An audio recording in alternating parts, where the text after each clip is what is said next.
Hi, I'm Annie Block, and thank you, Barb, and thanks to all of you for coming out today. Feels like a miracle that we're all here together in 3 dimensions, and like Barb said, not on a Zoom, little squares on a screen.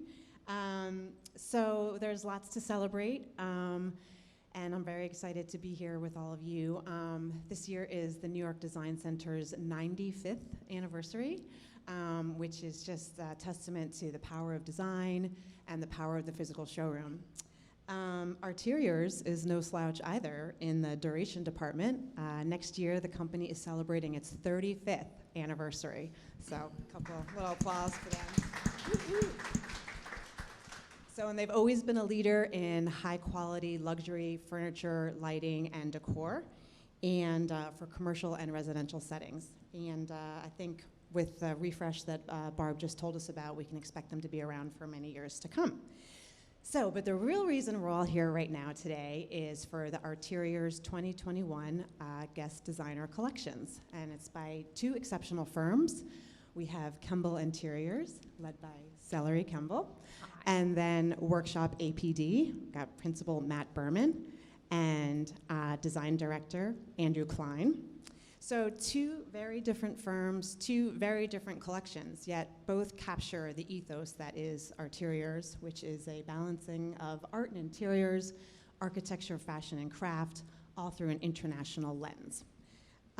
So we're gonna touch on a couple of topics today, how these firms made it through the pandemic, working remotely, yet creatively and efficiently, how they've grown their business. Hopefully we'll have time for some questions from all of you. So I thought we'd start by diving right into the 2 beautiful collections. And that would be the spring launch, which is Workshop APD. So just a little bit about Workshop APD, for those who might not be totally familiar. The APD stands for Architecture, Planning, and Design. Matt founded the firm with Andrew Kochin in 1999. So they too have passed a significant 20-year milestone, very exciting. But Matt and that Andrew actually met as undergrads at Lehigh, which is really an incredible long relationship. And then Andrew Klein has been with APD for over 5 years. He has a really interesting background in-house at fashion brands doing retail spaces, namely Henry Bundell. I'm sure we all miss that.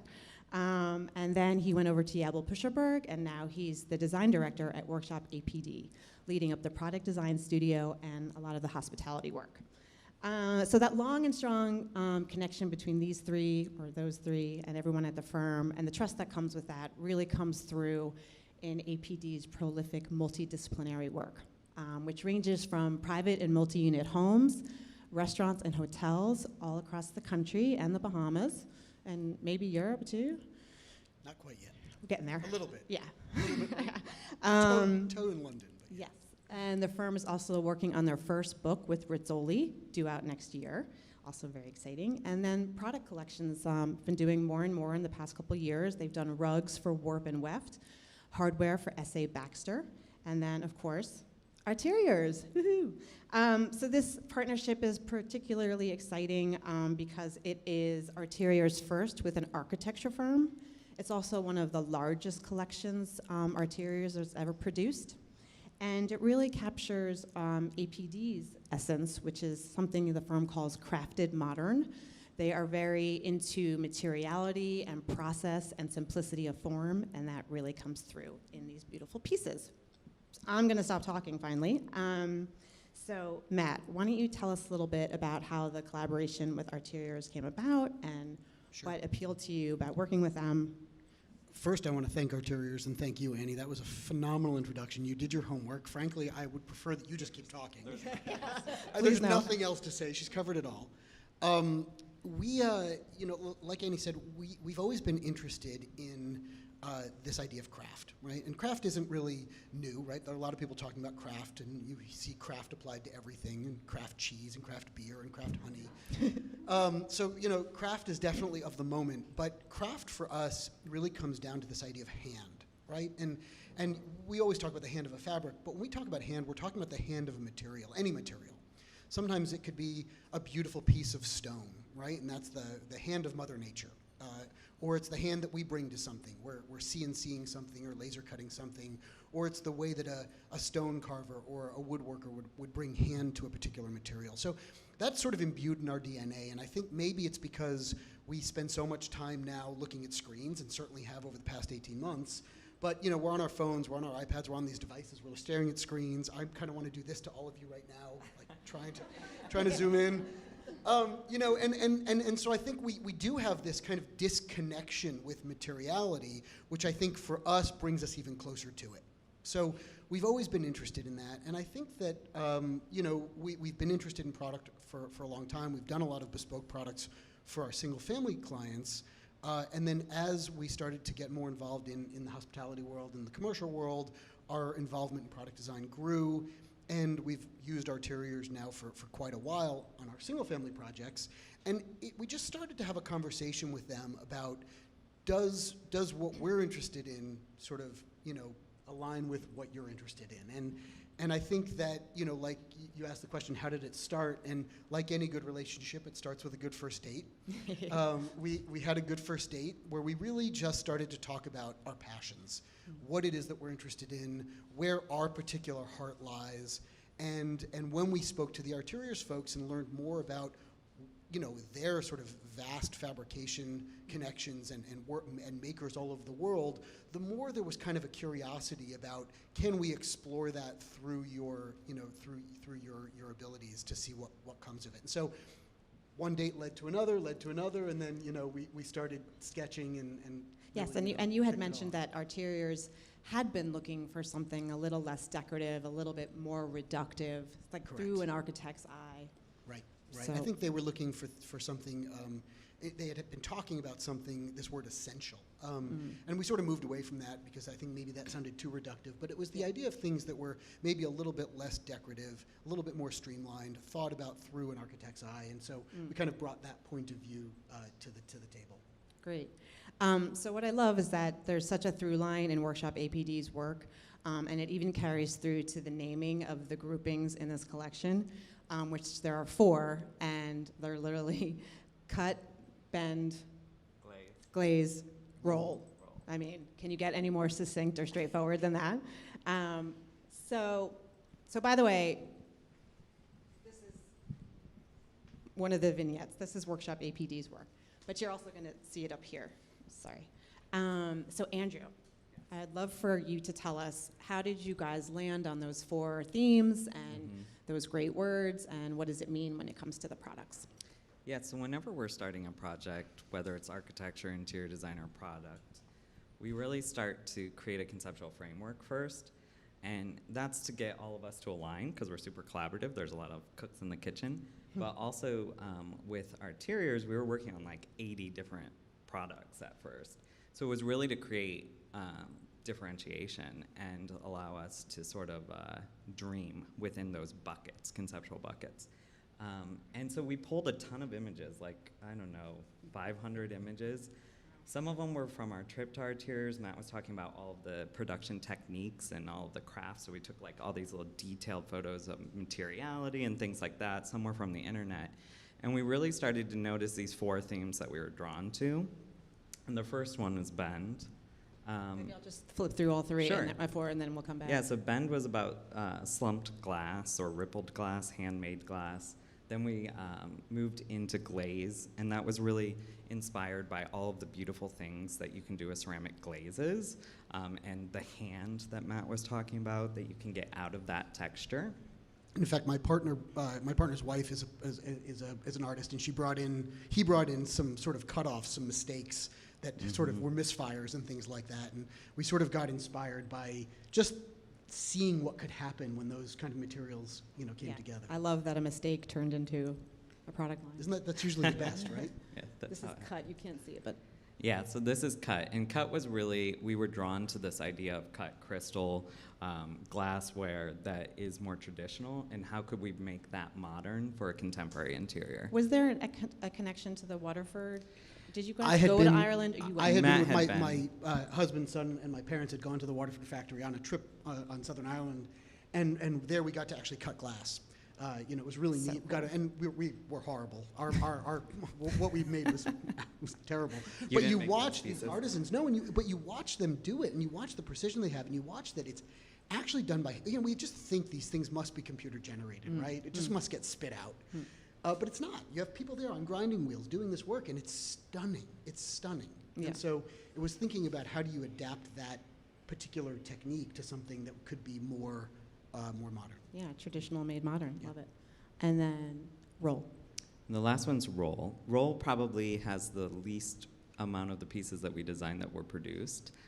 But these little accessory pieces we were playing around in the office, and Roshi, who's in the audience, one of our designers, was playing with Play-Doh in the office, and she actually rolled some of these shapes because most of our design work is computer generated. We use SolidWorks, and you can't get shapes like that from a 3D model very easily when you're conceptually in schematic design, so she actually played with Play-Doh. Awesome. I think it's glaze. Yes. So I think you guys actually delved more into the technology behind lamping with this, and that Arteriors kind of helped you learn about the technology of lighting a little bit, or is that, I'm taking this from your talk? Yeah, no, 100%. I mean, I think, lamping really over the past 5 years, or it continues to evolve, obviously. The LEDs of the past kind of, when you dim them down, they would blink a lot. And, there were a lot of issues. Lamping's evolved quite a bit. And so getting into sort of how to lamp these fixtures and how to do it where you knew that you were going to do something that could be done efficiently, could be done long-lasting, could dim, there was and you get the right light quality. I think, you think about like the early LEDs, they were often very cold. Time to go. I love time to go, right. Time to wake up. Somebody, right, pop the champagne. But I think, and working with Arteriors and understanding sort of the more sophisticated lamping opportunities really kind of drove some of these, Yeah. some of the decisions we made. Yeah, it's great that they helped you gain a better knowledge of that. And I think someone had mentioned along the way that you like the idea of the flexibility that this collection offers of doubling, tripling up some of the lighting. It works individually as well.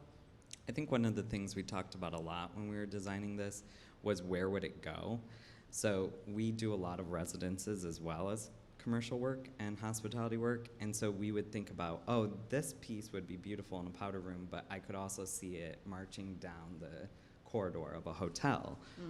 Or we really like the idea of using these in multiples above a communal table in a restaurant, but we could also put it in a beach home. Great. And one of the great things about working with Arteriors is that all of these pieces, and you can see them over there, are all ADA compliant, so they're all, they can all be used in a hospitality commercial setting.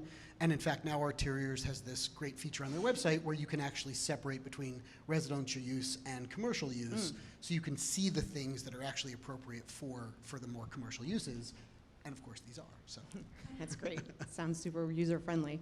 Although the launch for this was postponed until last spring, you all were finished designing and prototyping and all of that, I think, December 2019, before the shutdown, before the pandemic hit. So that was not the case with Celery and Kemble Interiors, Celery and her team. They actually pulled off this collection that you can see over there and you'll see up here when we were knee-deep in the shutdown. They did the whole thing remotely, virtually, Celery and her team, Arteriors and their team, the manufacturing, which is just incredible, A, that they pulled it off, and then that they pulled it off so stunningly. So first, just a little bit about Celery, whose given name is Cecilia, for people don't know. So like Matt, Celery started as a design professional in the late 90s, but she's actually been immersed in the field since she was a little girl. Her mother, the esteemed designer Mimi McMakin, founded Kemble Interiors in 1982 in Palm Beach, where Celery grew up, often accompanying her mom to project sites. And then after finishing college at Harvard and working a few years in the film industry, she officially launched the New York office of Kemble Interiors in 1998. So you all have been around for a good long while too, which is great. We're all getting old. I think Annie just called In a us good old, way. but in a yeah. good way. So I've been a fan of Sellery's work for a long time, but I think I can remember back to when her first book came out in 2008 called To Your Taste, and it really showcased Sellery's genius, which is this ability to combine the tropical, yet the sophisticated, the traditional, yet the whimsical, but always in settings that are comfortable and warm and very personal to the client. So she's since written 2 more books, one of which just came out in April, and we'll get a peek at today. Literally designed hundreds of homes all across the world. She's also getting into hospitality projects herself, which is exciting, and we'll talk about. And then she's done myriad project collections for the likes of Schumacher, Henredon, recently Cherish, and of course, Arteriors. So Sellery, as Barb said, this is your 2nd collection with Arteriors. It's very great, repeat client on both sides. And I think the relationship dates that back to about 2016. So why do you think your relationship has endured with Arteriors for so long?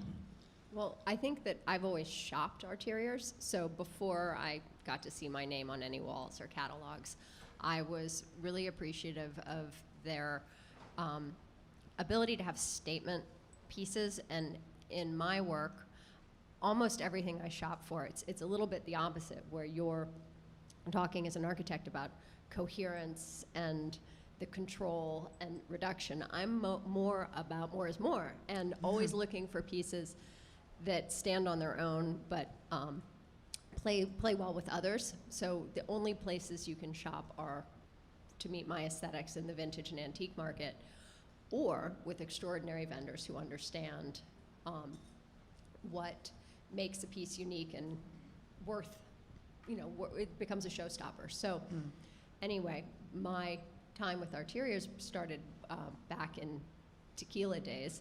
As you say, it's about a good first date.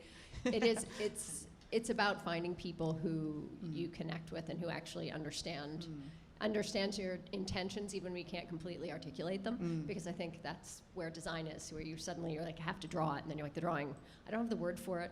The drawing doesn't look right, but you know where I'm going. Right. And that process was easy and fast with the design team at Arteriors, because I too went down and saw all the products and development, and we were able to take pieces and craft capabilities and morph them into sort of a new language. And it's been exciting, because doing it in, I think it was 2016, and then learning from that process, and then coming back to fill in with things that are even a little bit further down the road as outliers. Yes. It's exciting to see them develop. Yeah, so it's interesting you mentioned that you've come back to fill it in.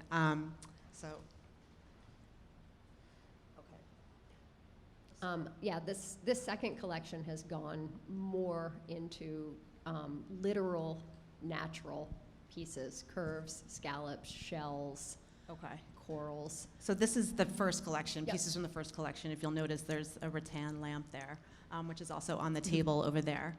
And these are new pieces. So as I was going through it and drooling basically over everything, I did notice how some materials have carried over, but then like you said, you've kind of gone to new places. I'm seeing new materials like acrylic, which I love, and sort of like cement looking, which feeling like skewing a little bit more modern. So what were your inspirations, and what were you going for with that? Well, I was looking for a way to bring the garden into Arteriors, and in some of that was fun, working with pieces that felt like they came indoors from outside, which is the pieces that feel a little more cement-like, and working on planters, because I think they're really hard to find ones that translate into the home and don't look too Outdoorsy. too rustic or outdoorsy, or too what's the right word without saying it? Catalog.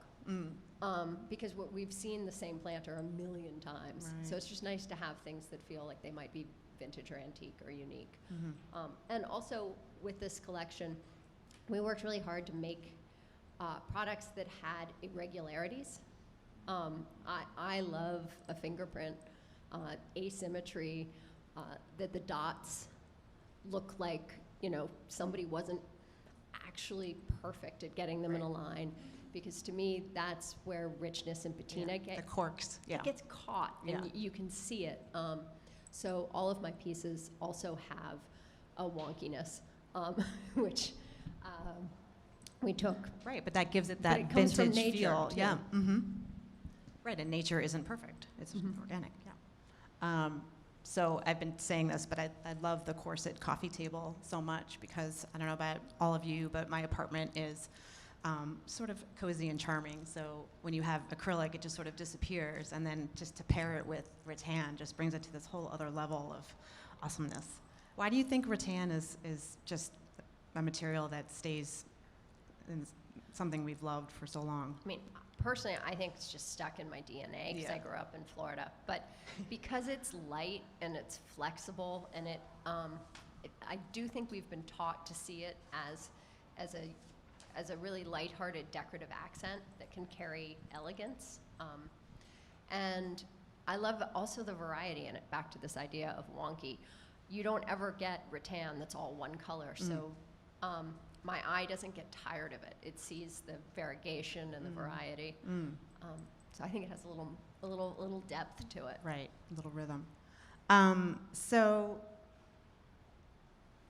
So let's talk about how you did this while working in the middle of the beginning of the pandemic, really. I think you had said that you were like sending vintage pieces to the manufacturers and like coral from fish tanks to get the right feeling. Yeah, like, well, we had how to did you guys pull this off? We had to send coral, because when you're describing something natural, you're like, what? Even if you look over here at these little shells that are on stands, you're like, I don't want to have a fake real shell.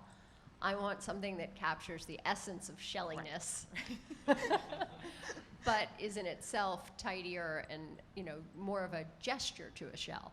And explaining that through drawings, and it's difficult. So we were buying small vintage pieces, and you can't ship real coral because it's on the do not endangered. enter lists. Yeah. In the Okay. even if it's not an endangered coral, you just you have to have a Fish and Wildlife license. Oh, who knew? It gets complicated. Right.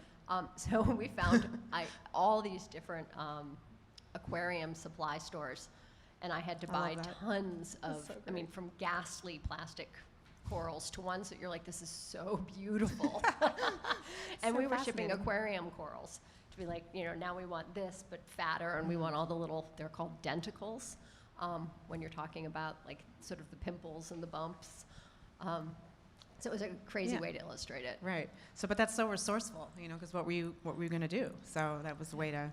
And then I think you were saying that there was just one round of prototypes as well, too. Well, I just met my product. For the It was first time. the first time Yeah. I touched anything with my hands. Yeah. So you guys So- are seeing it for the first time, and so is yeah, she. No, it was scary and exciting, and I was so happy to Yeah. see all my wonky dots on that white bowl, because Yeah, I it's so wanted it beautiful. to feel like it was made out of ice cream, and it has that. Yeah. I was so happy. Yeah.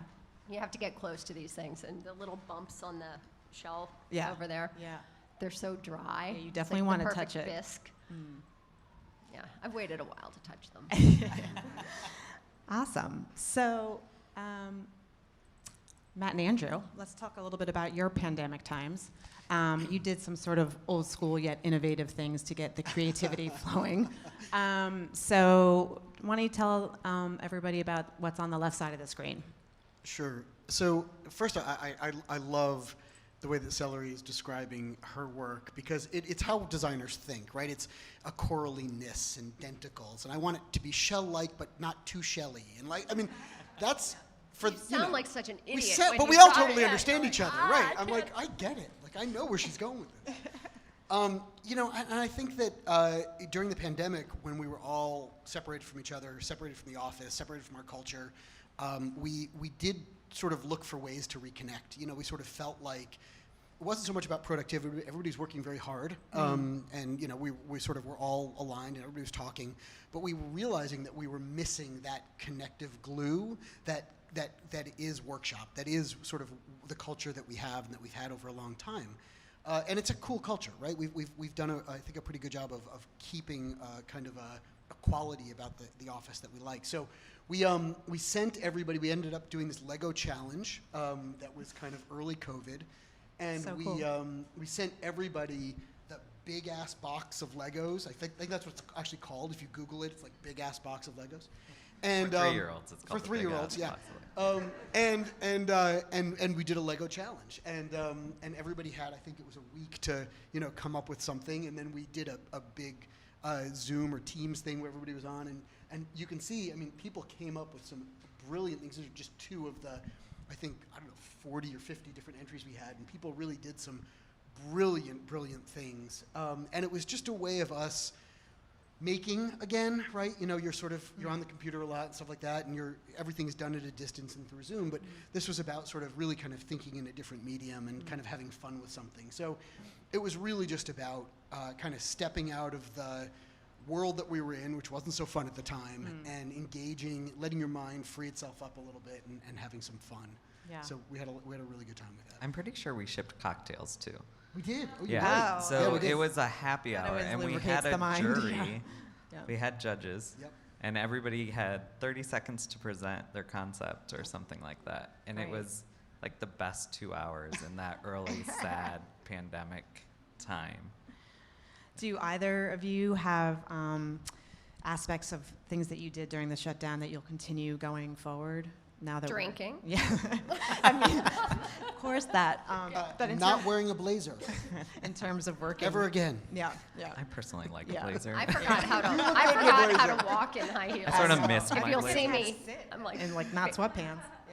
Yeah. I think, God, there's so many things I think that were great, to be honest. I mean, it was a horrible time for many reasons, but I think it humanized all of us. I think we were so much more in touch with each other, with the world that, with understanding each other's lives. I loved being on calls with clients or with consultants, and all of a sudden somebody's cat would jump on their lap, or somebody's kid would run in naked, or somebody's partner would walk in without a shirt on, and you'd be like, oh my God. But it humanized us. It made us real that we're all in this together. We all do have lives outside of this sort of buttoned up, perfect, image that we like.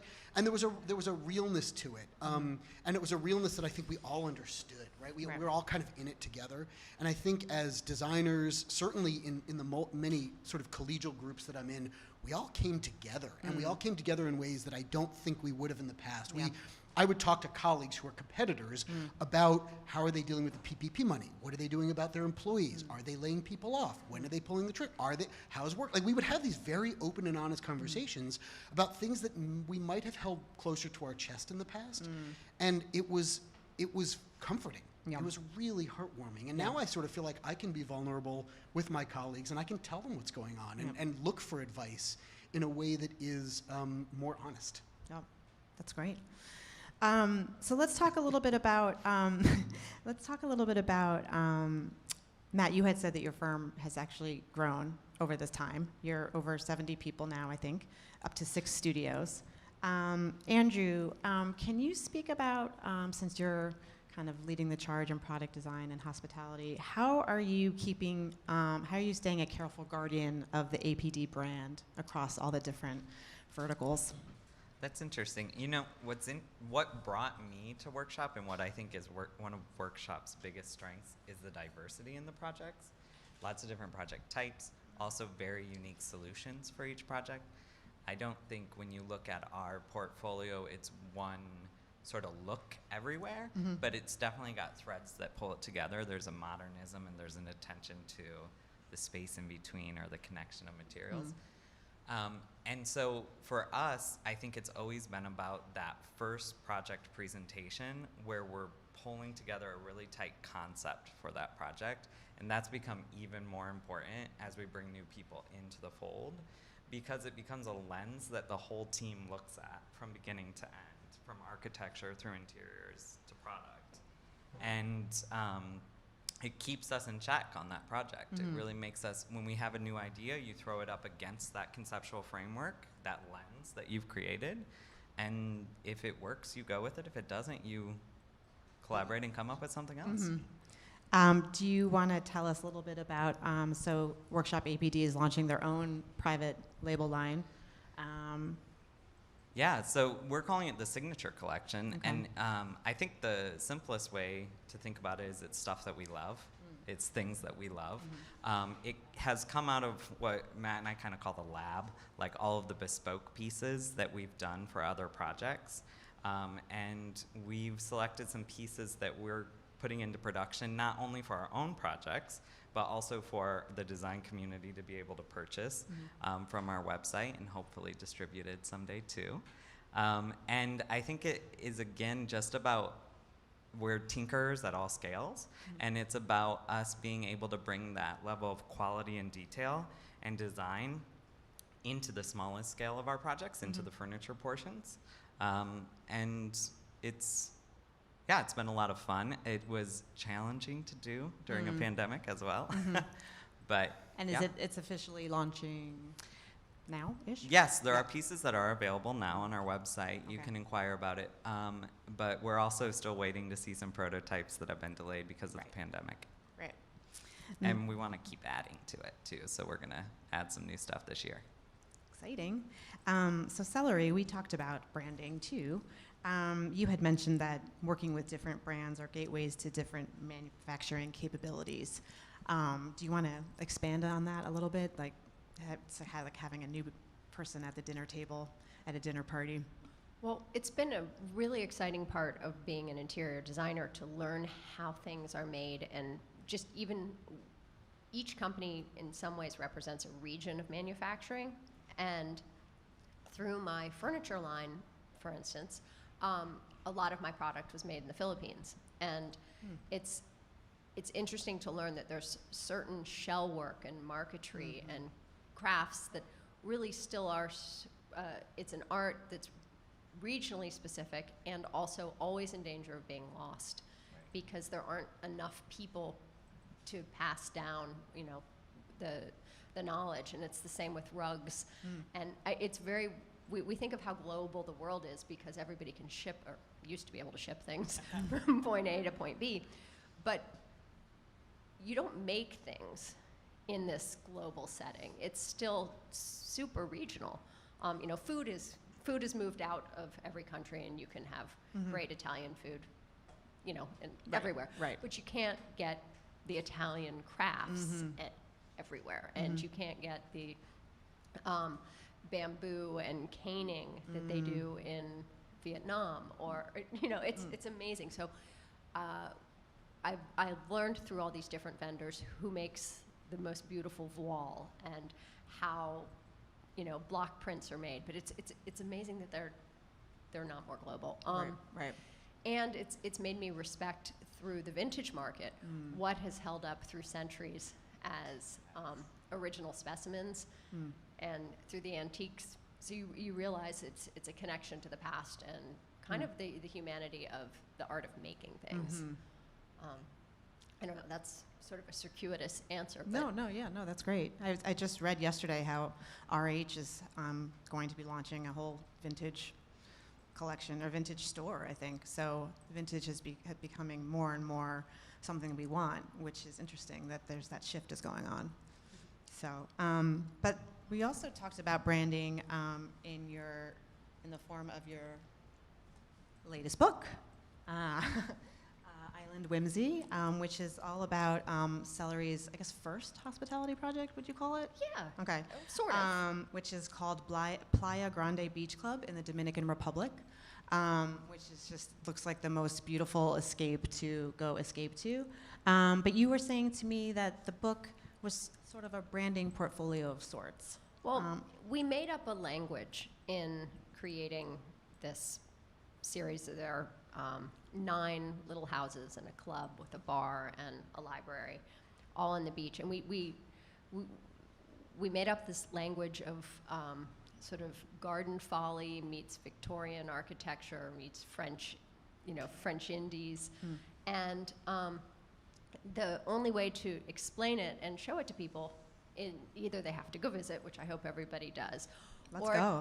to capture it in a book, because as a branding exercise, you can't tell people what something is without showing them, what's in the cupboard. And when I think of design, it's It's not just what's at face value, but it's the spirit behind it, and it's good design is a space that tells everybody who enters it how they're supposed to behave. You know, are they supposed to be solemn? Are they supposed to be, you know, taking their shoes off and dancing on the tables? And all of this comes across most impressively when you go into a resort or a hotel situation, because people are coming to Relax. be Kick up, different, right, yeah. and be able to feel what's different about the place they've come to. So Right. this hotel / family compound, because it operates as both, is about that concept of beach, sky, freedom, naturalism in design, indoors, outdoors. And I don't know if there are more pictures we can scroll through, but there's no way to explain it without showing how there are no walls. Everything opens to the outdoors, other than so the headboard dreamy. wall. And But it shows how you can set that scene of you know, carefree, beachy, you know, change, like you were saying. and every house is different. It has different fretwork, different colors, different vintage items, which is unusual in a commercial setting. Yeah. But it was coherent because of the mood that was carried through. And the book is basically a love story about falling in love with this beach and trying to not mess it up Yeah. by putting something that Right. didn't really speak all the languages of that. Right. So, and then did that sort of help you segue when you did the project? Was it 2016 that was, or earlier? This has been happening For years. very slowly. Yeah, for okay. years. Like, But the this book came just out in came 20 out. This was 2013, Okay. 2014, and this is yeah. in, So, but since you've been doing more hospitality projects, yeah, this is a Um, hotel in Palm Beach. I think it'd be interesting to hear from both of you, both firms, how you've been able to. So both firms started out as purely residential, and they've been able to grow their business into obviously product design, but also hospitality and commercial design. So, so this is the Colony Hotel, and then I think we have the Mayflower Inn in Connecticut. This is also by Kemble Interiors. So how did that happen? How were you able to grow, make that transition? I mean, I guess your mother had been doing hotels too. A lot of country clubs. Mom has done work through Florida, and the hotels, I think, comes out of hotel groups looking for personal experience and places that are memorable because they're distinct and they feel human. And slightly residential. Yeah, People want and to so be at home away. Auberge, Yeah. who owns the Mayflower now, came to me to say this was once an old home, and what was special about it is, you know, that it had a person's hand had curated it, and now in doing the refresh, we want it to feel the same, that you have decades of collections and somebody who's not designing to a common denominator, but a personal passion. And I think that as residential designers, I think many people in this room are in the interior design business, we are going to be reached out to more and more because it's less about solving problems and, as you said, letting problems create it's about making it unique and starting from 0 and getting to 112. Yeah, like how are we going to get how are we going to get heads in beds, right? Yeah. Okay, so workshop APD. Why don't you talk a little bit about how you've been able to transition from all residential for the first 8 years to now hotels and restaurants all over the place? Yeah, we're working on, I think, 9 hotel projects right now, 10 maybe. I think we just added one, but It just made me tired. I think I think Celery hit the nail on the head. I think it's about a shift globally from the hotel brand that we may have grown up with, right, back in the, say, the 80s. 90s? 90s. Where the brand was ubiquitous, right? You Yeah. knew that if you went to a particular brand in a particular city and then went to another city, you were going to find that same brand. right? And back in the day, obviously this is pre-internet and stuff like that, but the idea of traveling was, to a certain degree, was about safety. So when you got to that place, it was recognizable, you understood what it was about, and so therefore you were in an environment that was familiar, right? Now, I think the switch is flipped, right? Now we're looking for the unfamiliar, we're looking for the authentic, Right. we're looking for the local. One of a kind, right? yep. The one of a kind. Everybody wants the one of a kind experience. You don't want the experience that your friend had at the same place, in the same restaurant, the same bar, same hotel. So, you think about how do you begin to cultivate that and how do you curate that? And so I think that's why in large part the hotel world is reaching out to the residential designers, because we are creating these very unique, one-of-a-kind experiences for particular clients. And so we understand that level of detail that makes something special, that makes something memorable, that where you're really, and I think a lot of us are drawing on our residential experiences, right? You're thinking about a particular client who lived a particular way, who wanted a particular thing, and you're like, that was a good touch point. That was something that was familiar that I want to bring to other places. And so I think that's really what launched us and launched our ability to participate in that conversation, right? It's like, what do we bring to the table? And I think it was that point of view that allowed us to participate in that conversation. And then since then, we've been able to sort of take it and grow. And I'll let Andrew talk about the project that we're showing up here, but this is a really good example of kind of bringing that tactility, bringing that sort of that comfortable experience into more of a resort hospitality setting. Right. Yes. Totally. I would just add that I think we also see it go the other way too, with some of our larger residential projects where people come to us and they're like, we want our own private resort. We want our own private hospitality experience. And we see like we're doing really big spas now in homes that feel much more like a hospitality experience for funny, families yeah. to come together, or even maybe a bowling alley in a basement, Right. like a hotel in Miami has. Right. So, it's like, it kind of feeds back and forth. But Right. Residential wants hospitality, and hospitality wants residential. yeah. Matt was talking about AutoCamp Cape Cod here, and AutoCamp is a really cool West Coast brand, and they asked us to help them make their first East Coast location. We have a lot of work in the Cape and in Nantucket, so I think we were able to bring kind of that local vibe into a hospitality experience. Yeah, and I can say from firsthand experience, I stayed there in July, and it's beautiful. So there's all these Airstreams, but they're all serviced by this, thankfully, very comfy and luxurious clubhouse where I spent most of my time because the Airstream was quite petite. They didn't do the Airstreams, so but yeah, it's really you captured modernity and Cape Cod all in one swoop. It's great. I think we had one other.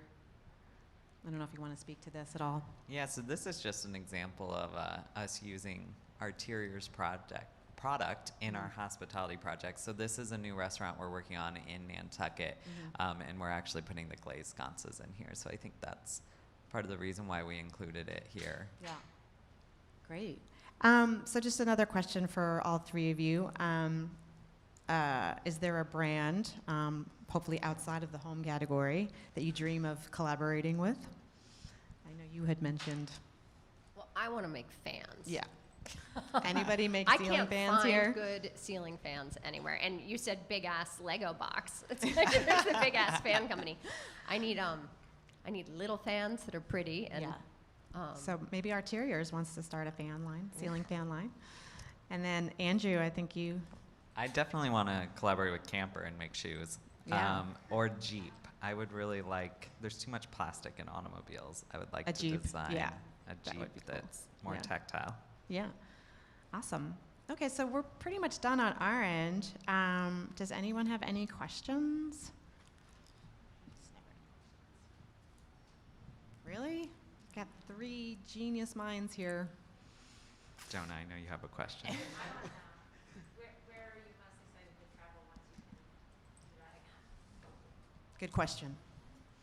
Gosh. But I am eager to know, like, what's on your boards that you'd like to get there again. I would like to go to the project you showed, the Mayflower Inn. Yeah. For sure. Well, the Mayflower's close. You can Yeah, do that let's now. all Oh, go. where was the other That's close. one The then? Dominican Republic, though, has the lowest wanna go COVID there. rates in the Caribbean. If you're, Yeah. I want to go to Africa. I just want to get somewhere big and vast and explore. I'm going in December. You should come with me. I am going in December too. Oh, there you go. We need to talk. I just did an amazing trip to Iceland, and it was absolutely spectacular. Opened my eye. Just one of the best trips I've ever taken. And we did it. It was kind of an adventure travel thing. So we're actually looking at doing something in April in Corsica and Sardinia, kind of a biking, kayaking, hiking thing. So I like it kayaking, just- yeah. Kayaking. Kayaking. There's something about sort of being out in spaces like that are kind of off the beaten path that really gets us pretty excited. And also, these two firms, they're ready to work on a project together. So if anybody knows anybody who's, has a project that these Be two so fit. much fun. Yeah. Maybe in Africa, Yes. so you guys I can go think on that's site what it visit. is. Yeah. Anybody else? Okay. Oh wait. Go ahead. When you're staying in a hotel, do you have a design pet peeve that you notice or something that you always appreciate another designer has done? Good question. That list is so long. I don't honestly even know where to start. So I will tell you the first thing I do when I walk into a hotel room is I take a picture of the room before I fuck it up. Before I move the bed and put I take a Exact picture. same thing. I take a picture. And then because this is the kind of cheeky designer in me, I study it.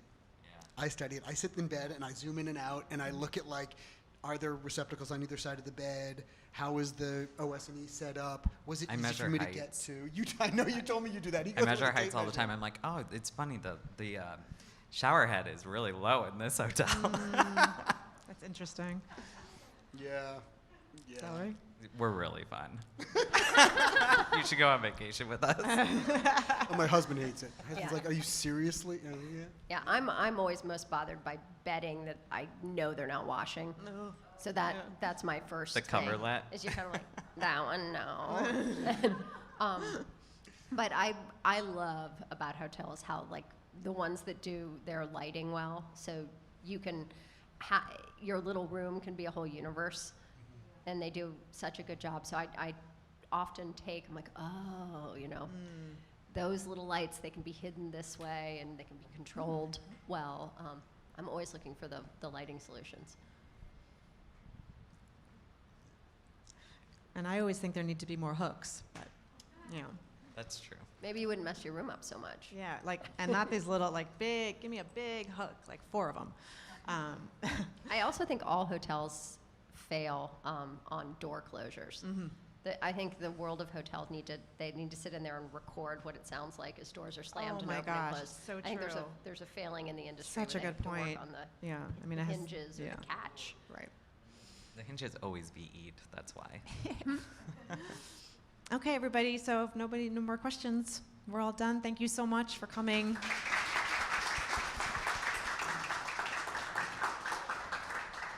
I just wanted to briefly mention, thanks again for coming, and a big thank you. Do I need this microphone? I'm known of having a loud voice, but anyhow. This was really fun, and thank you so much. We hope to have a second collection and a third collection in many years to come. So thank you, Celery, Matt, Andrew, and especially Annie. Thank you so much. It's been fantastic.